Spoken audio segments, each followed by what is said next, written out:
Video अब चल रहा है। पिछले काफ़ी देर से परेशान था, लेकिन कुछ रिस्पांस नहीं चल रहा था। कृपया मुझे बताएं कि मेरी आवाज़ और वीडियो आप तक पहुंच रहा है।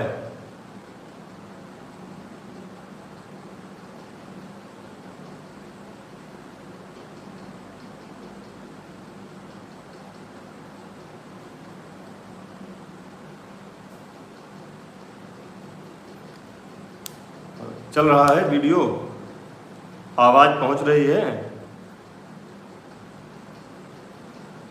जी। तो मैं ये कह रहा था कि आदरणीय मिश्रा जी को जितना नमन किया जाए कम ही है। उनके जैसा व्यक्तित्व हमारे संगठन में आना बहुत मुश्किल है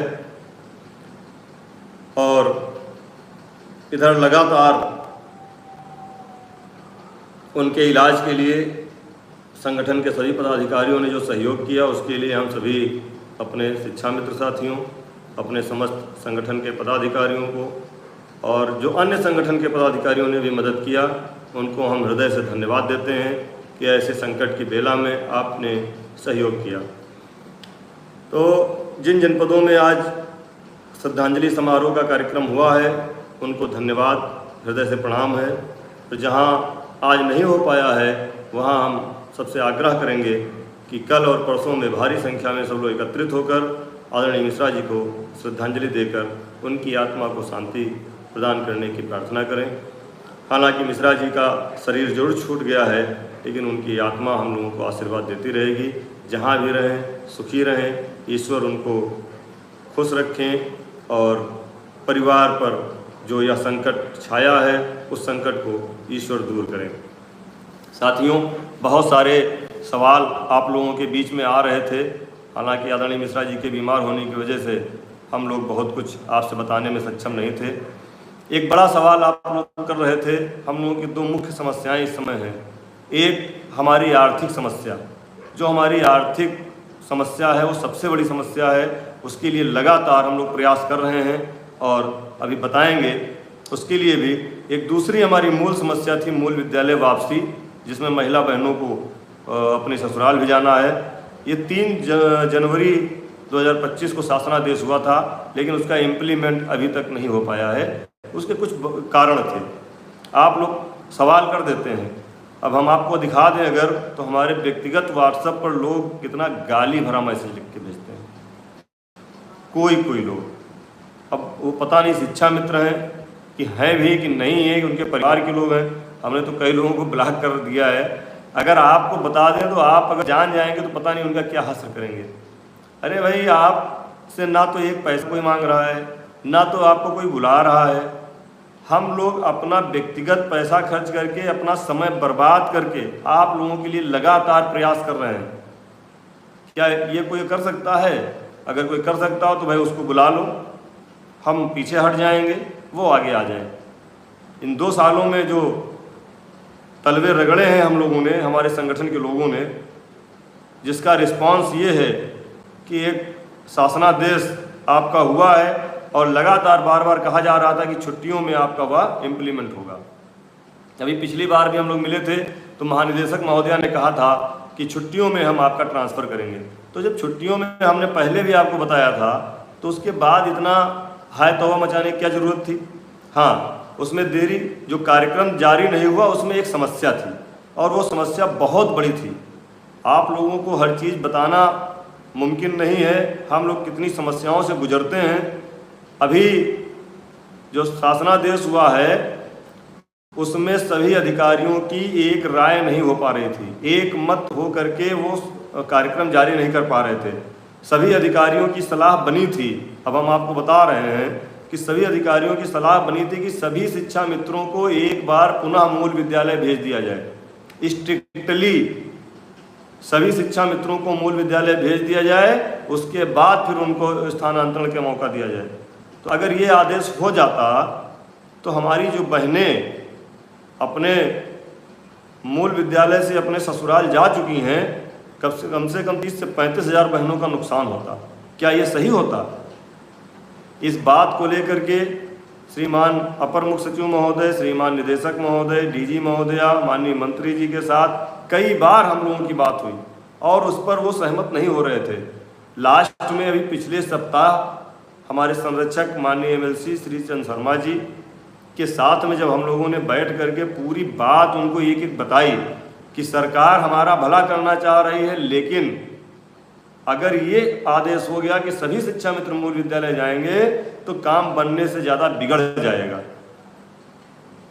इसके बाद माननीय एमएलसी महोदय को हमने 2018 का वो शासनादेश जिसमें ऑप्शनल मूल विद्यालय जाना था, तमाम चीज़ें थी, महिला बहनों का ससुराल के होता कि निकट में जाने का, उन सब चीज़ों को जब बारीकी से समझाया गया तो वह पुनः वो शासनादेश ले जा करके अपर मुख्य सचिव साहब के साथ वार्ता की गई और वहाँ पर उनको जब पूरी चीज़ समझाई गई फिर से और कहा गया इससे अच्छा तो फिर अब न करिए, अगर सबको मूल विद्यालय भेजना है तो इससे अच्छा फिर आप ट्रांसफ़र का आदेश ही मत करिए। यहाँ तक हम लोगों ने कहा। आप क्या समझते हैं कि हम लोग थोड़ा लड़ाई लड़ रहे हैं, थोड़ी समस्याओं का सामना करते हैं? जब यहाँ तक की बात आ गई कि अगर सबको मूल विद्यालय भेजना है तो आप मत भेजिए, तब जा कर के उन लोगों ने पुनः बैठक किया और विचार किया। अभी पिछले शुक्रवार को हम बेसिक शिक्षा विभाग के तमाम बड़े अधिकारियों से हमने मुलाकात की। हमारे साथ फतेहपुर जिला अध्यक्ष सुशील तिवारी जी थे, हरिनाम सिंह थे लखनऊ से, अजय भाई दिल्ली में थे इसलिए नहीं थे हमारे साथ में। माननीय एमएलसी महोदय के साथ जब तमाम बार इन सब चीज़ों पर चर्चा हुई, अब जा कर के ये अच्छी बात है कि हमारे सभी अधिकारियों में सहमति बन गई है कि अब जो कार्यक्रम जारी होगा उसमें जो शिक्षा मित्र अपने मूल विद्यालय में हैं वो तो रहेंगे ही, जो मूल विद्यालय आना चाहते हैं वह मूल विद्यालय आएंगे और जो मूल विद्यालय नहीं आना चाहते हैं, जहां हैं वहीं रहना चाहते हैं, तो उनको डिस्टर्ब नहीं किया जाएगा। हमारी बहनें अगर मायके से ससुराल पहुंच गई हैं तो उनको मूल विद्यालय ज़बरदस्ती नहीं भेजा जाएगा। इन सब चीज़ों में समय लगा क्योंकि सरकार के पास या अधिकारियों के पास केवल एक ही मामला है शिक्षा मित्रों का नहीं है। बेसिक शिक्षा विभाग बहुत बड़ा विभाग है जहाँ किताब जूता मोजा खरीदने से लेकर के टीचरों से और जितने ट्रेनिंग प्रोग्राम से लेकर के हम लोगों के छुट्टियों से लेकर के हर चीज़ का उनके पास एक निश्चित समय होता है बात करने के लिए। एक बात अगर आज हो रही है तो हो सकता है अगली बात 10 दिन बाद हो। इसलिए आप लोग बहुत ज़्यादा परेशान मत होइए, अपने आप को परेशान मत करिए। आप लोग जो मैसेज कमेंट्स लिखते हैं, फेसबुक पर लिखते हैं, सरकार के लोग उसको वॉच करते हैं, थोड़ा सा लिखने में संयम बरतिए क्योंकि सरकार से लड़कर अब आपको कुछ मिलने वाला नहीं है, क्योंकि सरकार आपके पक्ष में काम कर रही है। शासनादेश जारी हुआ, छुट्टियों में उन्होंने कहा था करने के लिए, अब छुट्टी आ गई हैं और जिस तरह से शुक्रवार को हुई है हमें उम्मीद है कि 30 तारीख के पहले कार्यक्रम जारी हो जाएगा। और जो स्थानांतरण है आपको स्पष्ट बता दे रहा हूं, जैसा कि हमें श्रीमान अधिकारियों ने बताया है कि 3 चरणों में स्थानांतरण होगा। उसके लिए आप लोग तैयारी कर लीजिए। अभी हम कमेंट आपके पढ़ नहीं पा रहे हैं, पहले पूरी चीज़ बता दें फिर कमेंट का जवाब देंगे। 3 चरणों में स्थानांतरण होगा।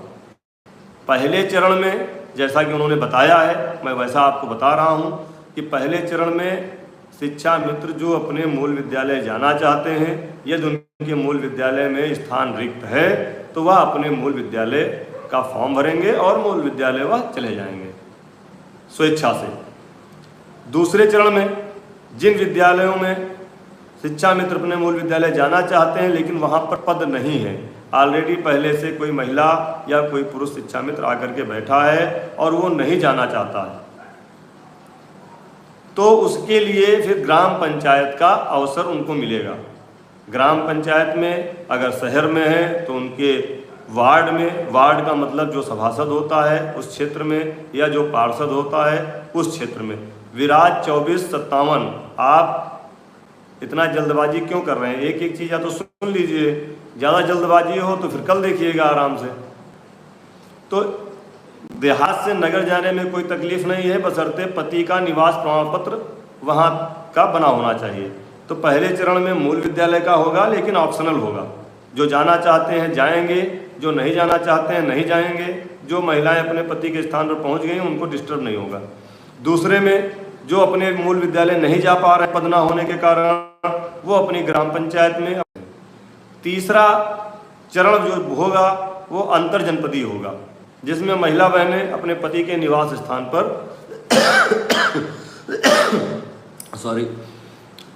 अपना फॉर्म भरेंगी और उनको अपने अंतर जनपदीय पति के स्थान पर उनका स्थानांतरण करने की योजना सरकार ने जो बनाई है, इसका कार्यक्रम जल्दी जारी होगा। और हमें पूरी उम्मीद है कि 30 से 31 मई के पहले पहले ये कार्यक्रम जारी हो जाना चाहिए, क्योंकि हमसे स्पष्ट कहा गया है अधिकारियों द्वारा कि इस जून की छुट्टी में हम सबको अपने अपने स्थान पर भेजने का पूरा प्रयास कर रहे हैं कि जून की छुट्टी में चले जाएं, जिससे जुलाई में सभी लोग अपने अपने मूल विद्यालय या महिला बहनें अपने ससुराल पति के निवास के निकट के विद्यालय में पढ़ाई करें। ये व्यवस्था स्थानांतरण की है। रही बात मानदेय वृद्धि की, अब मानदेय वृद्धि पे आ रहे हैं। अभी पिछले 15 दिन के अंदर कम से कम 7 से 8 जनप्रतिनिधि माननीय मुख्यमंत्री जी से मिले और आप स्पष्ट जान लीजिए कि मानदेय वृद्धि के लिए हम लोगों के स्तर से करने के लिए कुछ बाकी नहीं बचा है। अब केवल माननीय मुख्यमंत्री जी को निर्देश देना है, आदेश देना है और घोषणा करना है। अब उसमें उन्होंने अभी 7-8 हमारे जनप्रतिनिधि जो मिले हैं माननीय मुख्यमंत्री जी से हम लोगों के संबंध में, उनसे उन्होंने स्पष्ट कहा है कि अब इनका फैसला हो गया है, बस उसको करना है, उसके लिए थोड़ा सा समय चाहिए। थोड़ा सा समय उन्होंने कहा कि थोड़ा समय चाहिए, अभी इनके लिए हम करने जा रहे हैं, जो जनप्रतिनिधियों ने हमको बताया है। क्योंकि हम लोगों की मुलाकात अभी हो नहीं पाई है, हम लोग पूरी तरह प्रयास कर रहे हैं कि जल्दी से हम लोगों की मुलाकात माननीय मुख्यमंत्री जी से हो। क्योंकि माननीय मुख्यमंत्री जी ने जब हम लोगों से कहा था कि उपचुनाव के बाद तुम्हारे लिए निर्णय लेंगे, तो वास्तव में उन्होंने मूल विद्यालय का निर्णय लिया था, लेकिन छुट्टी ना होने की वजह से इतना टल गया और बाद में आपसी सहमति नहीं बन रही थी। अब ईश्वर की कृपा से आपसी सहमति भी बन गई है, कार्यक्रम भी जारी होने की पूरी उम्मीद है। अगले सप्ताह 31 के पहले पहले उन्होंने कहा है कार्यक्रम जारी करने के लिए। कार्यक्रम जारी हो जाएगा, आप लोग अपने अपने विद्यालय जाने के लिए तैयारी करिए। जो पेपर हमने कहा था आपको उपलब्ध कराने होंगे, आपकी व्यवस्था अपने विद्यालय में हो जाएगी। मानदेय वृद्धि के लिए माननीय मुख्यमंत्री जी ने जनप्रतिनिधियों से कहा है कि हम इनका कर रहे हैं, अच्छा कर रहे हैं, इंक्रीमेंट सही सारी व्यवस्था है, थोड़ा सा समय है। तो हम प्रयास कर रहे हैं कि हम लोग भी एक बार माननीय मुख्यमंत्री से मिलें, उनसे निवेदन करें, आग्रह करें और प्रयास करें कि जितनी जल्दी हो जाए हम लोगों के लिए भी घोषणा हो जाए। और अनुदेशक साथियों के लिए भी एक सूचना निकल करके आई, जब हम अपने मूल विद्यालय के लिए बात कर रहे थे तो उनके लिए भी एक सूचना आई है कि उनकी जो ऑटो रिन्यूअल वाली व्यवस्था है, भाई विक्रम सिंह उसके लिए लगातार लड़ाई लड़ रहे हैं, आप अनुदेशक संगठन के प्रदेश अध्यक्ष, तो उसके लिए भी शासन में सहमति बन गई है और अनुदेशक साथियों का ऑटो रिन्यूअल भी का आदेश भी जल्दी ही जारी हो जाएगा। उसके लिए भी चर्चा में ये बात आई थी। और जब शिक्षा मित्रों का अंतर जनपदीय ट्रांसफ़र होगा तो अनुदेशकों को भी मौका उसमें अंतर जनपदीय के लिए दिया जाएगा। ऐसी व्यवस्था शासन में चल रही, बातचीत अभी चल रही है। क्योंकि देखिए, हम जितना भी आपको बताते हैं, जो शासन में अधिकारियों द्वारा या सरकार के जनप्रतिनिधियों द्वारा हमको जानकारी दी जाती है, उस जानकारी से आपको रूबरू कराते हैं।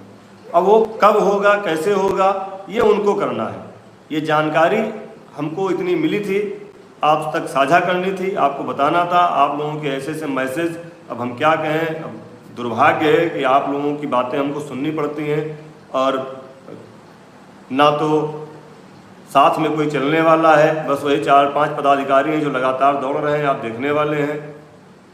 आखिर हमारे पास भी परिवार है, हमारे पास भी घर है। हमने देखा आदरणीय रमेश मिश्रा जी ने पूरा जीवन लगा दिया और बस्ती जनपद के लोगों, आपको शर्म आनी चाहिए कि आप लोगों ने तो कितना क्या किया है, अब कुछ कहना नहीं है। और मुझे तो बड़ा शर्म महसूस होती है कि हम किन के लिए इतनी मेहनत कर रहे हैं, किसके लिए इतनी मेहनत कर रहे हैं। अगर आप अंतिम संस्कार में समय नहीं दे पाए बस्ती जनपद, अयोध्या जनपद, गोंडा जनपद के साथियों, तो आप क्या करोगे, किसके लिए क्या करोगे। इसी तरह कल हमारे साथ कुछ हो जाएगा, हमारे जो साथ और पदाधिकारी दौड़ रहे हैं उनके साथ कुछ हो जाएगा। अगर आप कहते हैं दो चिटकी मिट्टी नहीं दे सकते हैं अपने पदाधिकारियों के लिए, तो क्या करेंगे ज़िंदगी में जो लोग आपके लिए दौड़ रहे हैं। बहुत कष्ट हुआ हमें उस दिन की, और हम लोगों ने आपस में बात भी किया कि बताइए, इतनी संवेदनहीनता हो गए हैं, इतनी संवेदन मर गया है हम लोगों का, हमारे साथियों का बिल्कुल संवेदनहीन हो गए हैं आखिर किसके लिए हम लोग रात दिन दौड़ रहे हैं? हम चाहें तो हम भी बिजनेस कर सकते हैं, हम भी कोई काम कर सकते हैं। पद लेके बहुत 18 संगठन बैठे हुए हैं, 18 संगठन में अध्यक्ष महामंत्री कोई नजर आ रहा है? जब मंत्री जी से, मुख्यमंत्री जी से या अधिकारियों से मीटिंग होगी, सब लोग निकल करके आ जाते हैं। लेकिन आज जो काम कर रहा है, अगर उनकी अंत्येष्टि में आप नहीं शामिल हो सकते हैं, उस जनपद के, उस ब्लॉक के लोगों को चुल्लू भर पानी में डूब मरना चाहिए, मुझे कहते हुए जरा सा भी गुरेज नहीं है। रमेश मिश्रा जी जैसा व्यक्तित्व दोबारा जन्म नहीं लेगा इस संगठन में। और मैंने पहले भी आपसे कहा था कि जितनी ईमानदारी से काम हम लोग कर रहे हैं, जितनी मेहनत से हम लोग काम कर रहे हैं, कोई दूसरा आपको दिखेगा नहीं और दूर दूर तक नहीं दिख रहा होगा। बहुत कष्ट हुआ उस दिन हम लोगों को। आदरणीय गाजी साहब, आदरणीय शुक्ला जी, सब लोगों ने विचार किया कि आखिर क्यों ऐसा है, इतनी संवेदना कैसे मर गई लोगों में। साथियों, मानदेय वृद्धि भी होगी, ट्रांसफ़र भी होगा, ऐसा निर्देश सरकार का है और अधिकारी उस पर काम कर रहे हैं। सबसे पहले ट्रांसफ़र का आदेश जल्दी ही कार्यक्रम जारी होने की उम्मीद आ गई है। जैसा कि अधिकारियों से वार्ता हुई है, आप लोग अपने अपने पेपर तैयार कर लें। पहले चरण में मूल विद्यालय के लिए, दूसरे चरण में मूल विद्यालय में जो नहीं जा पाएंगे उनके लिए ग्राम पंचायत अपने वार्ड में जाने के लिए, तीसरे चरण में महिला बहनों को उनकी ससुराल जाने के लिए। कोई टाइम नहीं लगेगा। अंकित राजपूत जी, जून की छुट्टी में अधिकारियों द्वारा आश्वस्त किया गया है कि जून की छुट्टी में कर दिया जाएगा। अब अगर आप लोग उसमें भी नहीं, उसके पहले ही सोच रहे हैं कल हो जाए, तो ऐसा संभव नहीं है। अभी टीचरों के लिए जो व्यवस्था जारी हुई है उसके लिए साइट बनी है, आपके लिए भी साइट बन गई है, बस कार्यक्रम जारी होने की देरी है। और कल एक बड़ा कार्यक्रम माननीय मुख्यमंत्री जी का लखनऊ में है, लोक भवन में, बेसिक शिक्षा विभाग का, जिसको लेकर के पूरे प्रदेश में सभी जनपदों में सरकार के माननीय प्रभारी मंत्री जी जा रहे हैं। हम उम्मीद करते हैं कि उसमें शिक्षा मित्र अनुदेशक भी शामिल हो रहे हैं। आप लोग अपने प्रभारी मंत्रियों से मिल करके उनको अपनी व्यथा, अपनी बात कहें और केवल आपको इतना ही कहना है कि माननीय मुख्यमंत्री जी से जो भी निर्णय उन्होंने किया है उसको जल्दी से जल्दी लागू कराने का कष्ट करें। बस इतना ही आप लोगों को निवेदन करना है। कल हम भी प्रयास करेंगे, लखनऊ में लोक भवन में माननीय मुख्यमंत्री जी का कार्यक्रम है, कोशिश करेंगे कि हम पदाधिकारी वहाँ पर रहें और किसी भी तरह से अपनी बात उन तक पहुँचाएँ कि जो भी निर्णय आपने लिया है, जो भी कम ज़्यादा जैसे भी आपको करना है उसको जल्दी लागू करा दीजिए। बस यही निवेदन करना है। और आप लोगों से निवेदन है कि जो लोग उल्टे सीधे कमेंट करते हैं, कभी अपना दिल थाम के देखना कि केवल उंगली चलाना और इतनी गर्मी में काम करना कितना मुश्किल है, बहुत मुश्किल है। समर कैंप का कुछ लोगों ने विरोध किया, लेकिन सरकार का निर्देश था। जिस तरह से हमारे शिक्षा मित्र अनुदेशक भाइयों ने समर कैंप को पूरे शिद्दत के साथ चलाने का काम किया है, सरकार में एक अच्छा मैसेज गया है। हम आप सबसे निवेदन करते हैं कि आप लोग अपने क्षेत्र के, अपने जिले के, अपने तहसील के अखबारों में समर कैंप की खबरें निकलवाएं। और मीडिया हम लोगों की कहीं कहीं गलती करती है।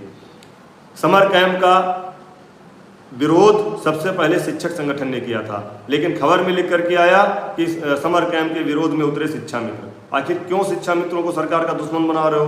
आज शिक्षा मित्र लगातार समर कैंप चला रहा है, अनुदेशक समर कैंप चला रहा है, आपने उसी का विरोध लिख दिया। तो ये सरकार से दूरी बनाने के लिए हमारे बहुत सारे दुश्मन बैठे हुए हैं। आपको पहचानना होगा ऐसे लोगों को। आप लोग समर कैंप की अच्छाई उसको अखबार में निकलवाएं और मीडिया में दें। सरकार हम लोगों के पक्ष में जो काम करने जा रही है उसको हम स्वीकार करें। और कहीं पर भी अपना सोशल मीडिया पर उंगली चलाते समय ध्यान रखिए कि आप अगर कहते हैं कि बहुत सारी चीज़ें कही गई हैं कि बुरा जो देखन मैं चला बुरा न मिलिया कोई, जो घट देखा आपना मुझसे बुरा न कोई। जब 2018 में सरकार 20,000 दे रही थी तब हम ले नहीं पाए, ये गलती सरकार की नहीं है, हमारी गलती है। हमको अपनी गलती स्वीकार करनी चाहिए। हमारे अगुवाकारों ने 20,000 रुपये नहीं लिया, आज हम 20,000 रुपये के लिए तरस रहे हैं। ये गलती हमारे अगुवाकारों की है, सरकार की हम कोई गलती नहीं देते हैं। अगर सरकार आज कुछ अच्छा करने जा रही है तो उसको हमें सिरोधार्य करना चाहिए, फिर जो रह जाएगा उसके लिए आगे बात करनी चाहिए। तो सबसे पहले इसी तरह बातचीत बोलने के लिए कहा गया, तमाम बातें हैं तो लिखने से पहले आदरणीय श्रीचंद शर्मा जी आपके लिए निस्वार्थ भाव से इतना काम कर रहे हैं। हम कभी कभी देखते हैं वो अगर पोस्ट डालते हैं किसी कार्यक्रम की तो आप उनके ऊपर क्या कमेंट करते हैं, कितनी गलत बात है। हमारे सम्मानित आदरणीय शर्मा जी ने निस्वार्थ भाव से जितना काम किया है शायद कोई जनप्रतिनिधि आपके लिए नहीं करेगा, और उनको तो हमें वोट भी नहीं हमारी पड़ेगी उनके लिए, लेकिन वो चूँकि शिक्षक प्रकोष्ठ के प्रदेश के संयोजक हैं तो वह हमारी बात को संगठन में, पार्टी में और माननीय मुख्यमंत्री जी तक निस्संदेह रखते हैं। और आज तक संगठन के माध्यम से कोई मुलाकात नहीं करा पाया, जबकि आदरणीय श्रीचंद शर्मा जी ने माननीय मुख्यमंत्री से मुलाकात भी कराई, माननीय मंत्री से बात कराई, अधिकारियों से बात कराई। उसके बाद भी आप लोग इस तरह का कमेंट करेंगे, कितना कष्ट होता है हमको। हम कैसे अपना मुंह लेकर के उनके सामने जाएंगे दोबारा कि सर हमारे लिए साथ चलिए। विराज 2457, आप अपना नाम लिखिए, कहाँ से बोल रहे हैं। आप शिक्षा मित्र तो नहीं लग रहे हैं, क्योंकि शिक्षा मित्र इस तरह की भाषा का प्रयोग नहीं करते हैं। सुरजन यादव जी, आज के समय की महंगाई को देखते हुए बिल्कुल हम लोगों का मानदेय बढ़ना चाहिए और बढ़ेगा भी, जैसा कि सरकार के जनप्रतिनिधि हम लोगों से कह रहे हैं। और ईश्वर से हमें उम्मीद है, प्रार्थना भी है कि जल्दी हम लोगों की मुलाकात संगठनात्मक पुनः माननीय मुख्यमंत्री जी से होगी और फिर आप लोगों के लिए निर्णय जो उन्होंने लिया है उसका आदेश जारी होगा। टाइम कितना लगेगा इसके लिए तो मैंने बताया कि ट्रांसफ़र आपका जून में करने के लिए अधिकारियों ने बताया है, और मानदेय वृद्धि का निर्णय माननीय मुख्यमंत्री जी को लेना है। उसके लिए हम लोगों को बार बार निवेदन करना है, अपने जनप्रतिनिधियों से मिलते रहना है, हमको अपना कर्म करते रहना है। अगर हम अपने घर में बैठ जाएंगे, अगर हम उनके पास नहीं जाएंगे तो उनके पास बहुत सारी चीज़ें हैं, केवल हम शिक्षा मित्र ही नहीं है, पूरा प्रदेश उनको चलाना है। इसलिए अपने जनप्रतिनिधियों से हमको लगातार मिलते रहना है, अपनी बात कहते रहना है, अपनी समस्या का समाधान कराने के लिए सहजता से उनसे बात करना है।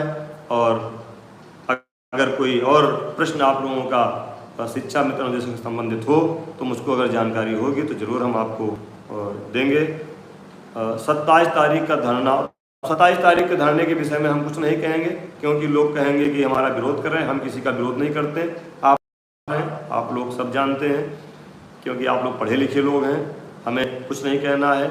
ये हम जानते हैं कि शासनादेश जो हुआ था 3 जून का, उसका इम्प्लीमेंट होने जा रहा है, कार्यक्रम जारी होने के बिल्कुल कगार पर है, किसी भी दिन जारी हो सकता है।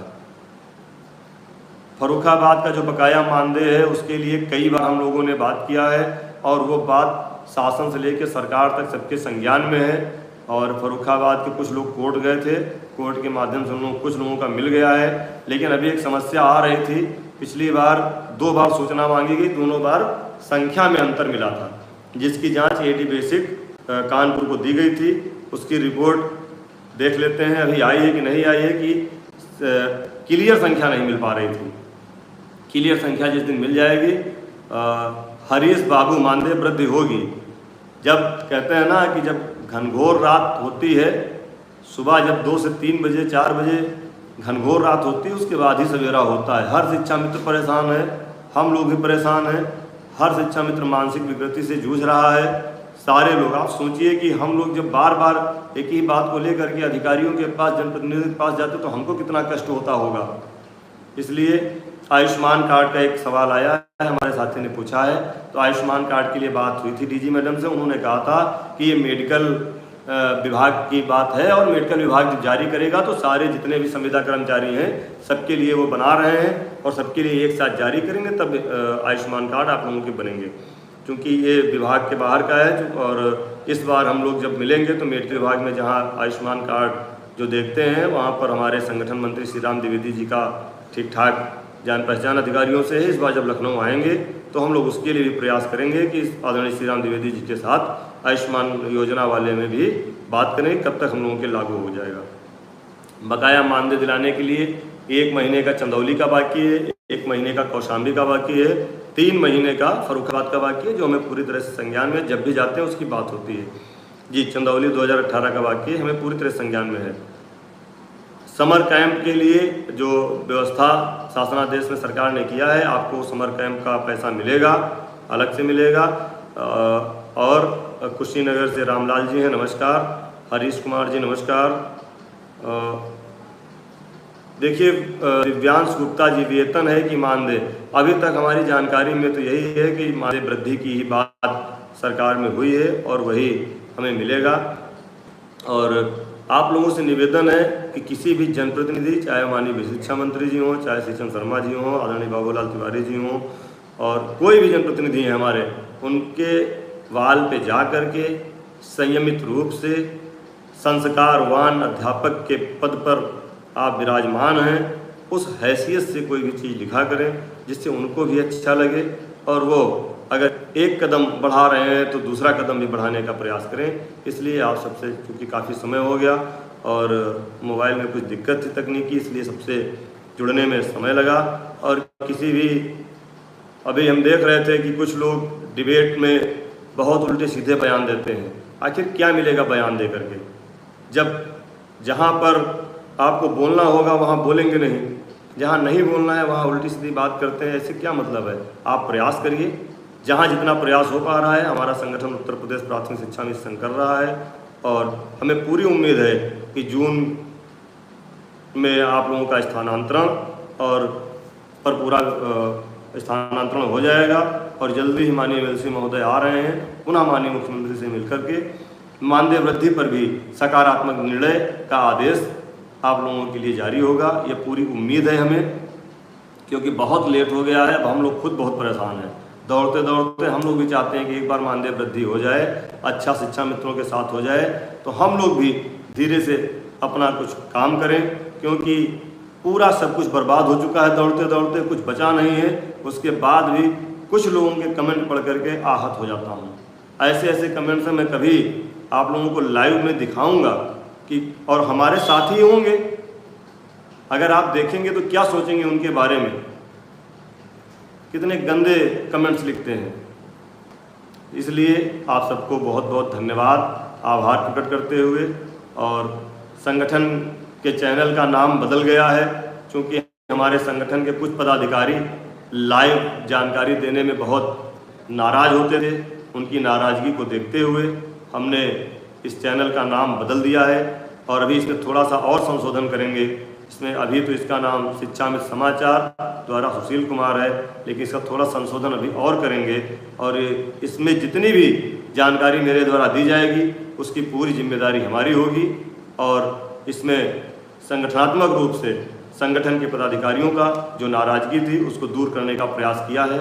आप सबको पुनः बहुत बहुत धन्यवाद, आभार प्रकट करते हुए आदरणीय रमेश मिश्रा जी के चरणों में पुनः सादर नमन, वंदन और सत सत प्रणाम। ईश्वर उनकी आत्मा को शांति प्रदान करे। जय हिंद, जय भारत, जय शिक्षा मित्र।